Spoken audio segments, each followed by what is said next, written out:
उद्देश म्हणजे हा देश हे महाराष्ट्र छत्रपतींच्या विचाराने चालणार आहे। आज महानगरपालिकेमध्ये शहर सुधार आघाडी समिती ही पण शिवरायांच्या विचाराने चालणारी आहे। त्याचं एक उदाहरण म्हणून आज आम्ही संकल्प जो आधी घेतलेला होता तो आज आम्ही पूर्ण करत आहे। छत्रपती धर्मवीर छत्रपती संभाजी महाराज यांचं सभागृह नेत्यापदी ते विराजमान होणार आहे।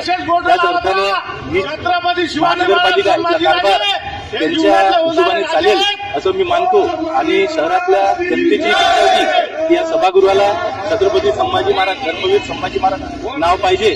त्यासाठी आज आम्ही हा पाऊल उचलला। टिपू सुलतान हे काही महाराष्ट्राचे दैवत नाही आहे, हे दैवत छत्रपती संभाजी महाराजांची भूमी आहे। त्यांनी इथे रक्त सांडलेलं आहे, बलिदान दिलेलं आहे। म्हणून या धर्तीवर या प्रत्येक घराघरामध्ये मनामनामध्ये छत्रपती संभाजी महाराज आहे। याही सभागृह नेत्याला या कार्यालयाला संभाजी महाराजांचं आज नाव देण्यात आलेलं आहे। 100% निघू शकणार जर तो ठराव पास झाला।